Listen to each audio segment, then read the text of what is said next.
ಆತ್ಮೀಯ H60 news ಅರ್ಥಾತ್ ಹೇ ಸೀತಾರಾಮ್ ನ್ಯೂಸದ ವೀಕ್ಷಕರೇ, ನಾನು ನಿಮ್ಮವ ಎಂ ಆಯುಧ ಮಲ್ಲಪ್ಪ ಜೊತೆ ಅವರು. ತಾವು ಈಗ ಸುದ್ದಿಗಳ ಲೋಕಕ್ಕೆ ಎಂಟ್ರಿ ಹೊಡಿತಾ ಇದ್ದೀರಿ. ಈ ಸುದ್ದಿಗಳನ್ನು ಪ್ರತಿಯೊಂದು ನೋಡೋ ಜೊತೆಗೆ ನಿಮ್ಮ ಅಭಿಪ್ರಾಯಗಳನ್ನು ಹಂಚ್ತಾ ಇರ್ರಿ. ಯಾಕಂದರೆ ಈ ಸುದ್ದಿಗಳು ನಿಮಗಾಗಿ, ನಿಮ್ಮ ಬದುಕಿಗಾಗಿ, ನಿಮ್ಮ ವೈಚಾರಿಕೆಗಾಗಿ, ನಿಮ್ಮ ತಿಳುವಳಿಕೆಗಾಗಿಯೂ ನಿಮಗೂ ಗೊತ್ತು. ಜೊತೆಗೆ ನಮಗೂ ನಿಮ್ಮೊಂದಿಗೆ ಇದೊಂದು ಮಾತಾಡುವಂಥ ಜೊತೆಗೆ ಸುದ್ದಿಗಳನ್ನು ಬಿಡುವಂಥ ಕೆಲಸ. ಈ ಕೆಲಸದಲ್ಲಿ ನಾವು ನಿಮ್ಮೊಂದಿಗಿದ್ದೀವಿ ಅಂತ ಹೇಳ್ತಾ ನೋಡ್ತಾ ಇರಿ ಈ ಸುದ್ದಿಗಳನ್ನು.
ನೀ ಹೊಡಿ, ಹಂಗೆ ಹೊಡಿ. ಗಿಡದಾಗ್ಲಿಂದ ಬಾ, ಗಿಡದಾಗ ಕಾಡು ಹೊಡಿ. ಅವ್ರಿಗೆ ಹೇಳಿ ಸಾಕಾಗೈತೆ. ಪಿ ಡಿ ಅವ್ರಿಗೆ, ವಿ ಅವ್ರಿಗೆ, ದಣಿಯವ್ರಿಗೆ ಹೇಳೋದಷ್ಟು ಓದೋದು, ದಣಿಯವ್ರಿಗೇನು ಹೇಳೋದು.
ಅವ್ರ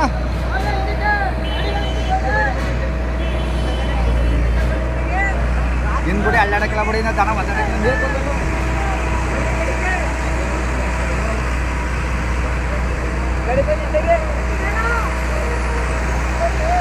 ಹಾಗೆ ನೀವು ಬಿಡಿ ಪಡ ಬಣ್ಣ ಅದು ಬಿಚ್ಬಿಡಿ ಅಣ್ಣ.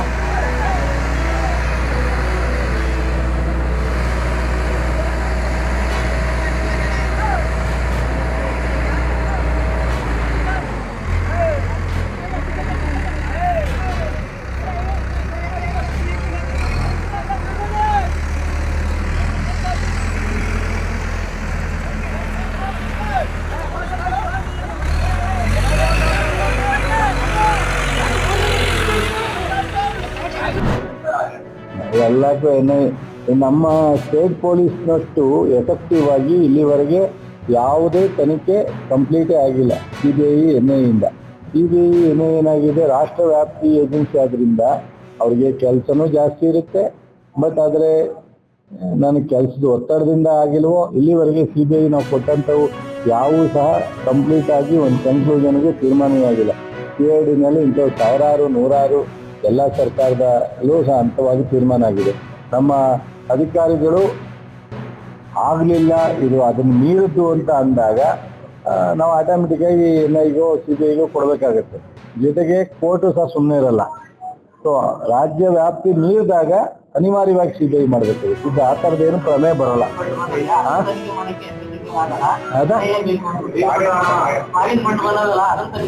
ಫಾರಿನ್ ಫಂಡ್ ಬಂದಿದ್ರೆ ನೋಡೋಣ ಆಯ್ತು. ಅವರು ಯಾವ್ದಾರ ಪ್ರೂವ್ ಮಾಡ್ಲಿ, ಫಾರಿನ್ ಫಂಡ್ ಬಂದಿದ್ರೆ ಖಂಡಿತ ಕೊಡ್ತೀವಿ. ಆತ್ಮೀಯರೇ, ಎಲ್ಲ ಸುದ್ದಿಗಳನ್ನು ನೋಡಿದ್ರಲ್ಲ, ಏನು ಅನಿಸ್ತು ನಿಮಗೆ? ಇದರಲ್ಲೇ ನಿಮ್ಗೆ ಲೈಕ್ ಆಗಿರ್ಬೋದು, ಡಿಸ್ಲೈಕು ಆಗಿರ್ಬೋದು, ಕಾಮೆಂಟ್ ಬೇಡಪ್ಪ ಅಂತೂ ಅನಿಸಿರ್ಬೋದು, ಕಾಮೆಂಟ್ ಮಾಡಬೇಕಪ್ಪ ಅನಿಸಿರ್ಬೋದು, ಶೇರ್ ಮಾಡಬಾರ್ದಪ್ಪ ಅನಿಸಿರ್ಬೋದು, ಮಾಡಬೇಕು ಅನಿಸಿರ್ಬೋದು. ಏನಾದರೂ ಆಗಲಿ ಶೇರ್ ಮಾಡ್ತಾಯಿರಿ, ಈ ನ್ಯೂಸ್ಗಳನ್ನ ಹಂಚ್ತಾ ಇರಿ, ಜೊತೆಗೆ ಇದಕ್ಕೆ ಸಬ್ಸ್ಕ್ರೈಬ್ ಆಗ್ತಾಯಿರಿ ಅಂತ ಹೇಳ್ತಾ H60 ನ್ಯೂಸ್ ಅರ್ಥಾತ್ ಹೇ ಸೀತಾರಾಮ್, ಇದು ಸತ್ಯದ ಕೈಗೆ ನಡಿ. ವಂದನೆಗಳು.